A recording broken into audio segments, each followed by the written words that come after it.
അപകട സ്ഥലത്ത് നിന്നും പരിസരവാസിയായ പ്രദേശത്തുള്ള വീട്ടിലെ ചേച്ചിയുടെ പ്രതികരണം വരുന്നുണ്ട്. 3:45 ചേച്ചി അപ്പോൾ ഈ വീട്ടിലുണ്ടായിരുന്നോ? ഉണ്ടായിരുന്നു. അതിന്റെ ബാക്കിലായിരുന്നു. ബാക്കിൽ പറഞ്ഞാൽ പുറകു വശത്ത് ശബ്ദം കേട്ടിട്ട് ഓടി വന്നു. അപ്പോൾ അങ്ങനെ ശബ്ദം കേൾക്കാറുണ്ട്. അപ്പോൾ ഇനി ഇതിപ്പോൾ എവിടെ എന്ത് പൊട്ടി വീണാണോ എന്ന് പറഞ്ഞിട്ട് ഓടി വന്ന് നോക്കുമ്പോഴത്തേക്ക് ഇവിടെ പുക മാത്രമേ കണ്ടുള്ളൂ. അപ്പോഴത്തേക്ക് സിമെന്റിന്റെ പിന്നെ മൂച്ചിയിലേക്ക് ലോറി അങ്ങനെ ചെരിഞ്ഞിട്ട് അടിയിൽ കുട്ടികളുണ്ടായിരുന്നു. 3 പേരോ 4 പേരോ കുട്ടികളുണ്ടായിരുന്നു എന്ന് പറഞ്ഞു. അങ്ങനെ ആ കുട്ടികളെ എടുക്കാൻ വേണ്ടിയിട്ട് സിമെന്റിന്റെ ഇതൊക്കെ പൊട്ടിച്ചിട്ട് ഇപ്പുറത്തേക്ക് ഇട്ടതാണ് അവർ. അങ്ങനെയാണ് അവരെ എടുത്തത്, കുട്ടികളെ രക്ഷിക്കാൻ പറ്റിയില്ല. അപ്പോഴത്തേക്കും പോയി എന്ന് പറയുന്നു. ഇവിടെ മതിലുണ്ടായിരുന്നു. ആ തല തൊട്ട് ഇതുവരെ മതിലുണ്ടായിരുന്നു. പൂർണ്ണമായിട്ട് ചാക്കുകൾ ഇങ്ങോട്ട് വീണു അല്ലേ? ചാക്കുകൾ അവര് പിന്നെ ഇത് രക്ഷിക്കാൻ വേണ്ടിയിട്ട് വെട്ടി അറുത്തപ്പോ അത് ഇങ്ങോട്ട് മാറി വീണതാണ്. ചേച്ചി ആ സമയത്ത് ശബ്ദം കേട്ടാണ് ഇങ്ങോട്ട് ഓടിയത്?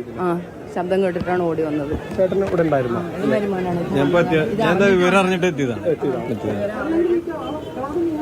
അപ്പോ അങ്ങനെയാണ് ഒരു 3:30 ആ സമയത്താണ് ഇത് ഉണ്ടായത്.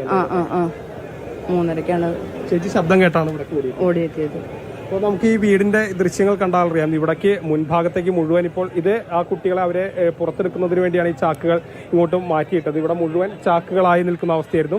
ശബ്ദം കേട്ടാണ്. ചേച്ചിയുടെ പേരെന്താ? എൻ്റെ പേര് സുഭദ്ര.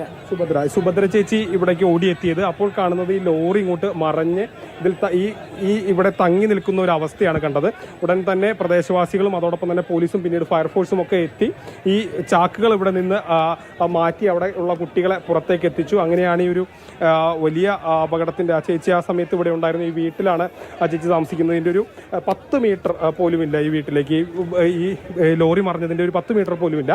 ആ ഭാഗത്താണ് നമുക്ക് ഈ ചാക്കുകളൊക്കെ ഇങ്ങനെ കൂട്ടി കിടക്കുന്നത് കാണാൻ കഴിയും. അങ്ങനെ ഒരു സിമന്റ് നിറച്ച് മണ്ണാർക്കാട് ഭാഗത്തേക്കായിരുന്നു ഈ ലോറി പോരുന്നത്. അതിനിടയിൽ ഇവിടെ വെച്ച് മറ്റൊരു ലോറിയിൽ തട്ടി നിയന്ത്രണം വിട്ടാണ് ഈ കുട്ടികളുടെ ശരീരത്തിലേക്ക് വാഹനം മറയുന്ന ഒരു സ്ഥിതി ഉണ്ടായത്. ഏതായാലും വളരെ ദുഃഖകരമായൊരു വാർത്ത മാത്രമാണ് നമുക്ക് ഈ സന്ധ്യാസമയത്ത് ഈ വൈകുന്നേര വേളയിൽ നമുക്കിവിടെ നിന്ന് പങ്കുവയ്ക്കാൻ കഴിയുന്നത്.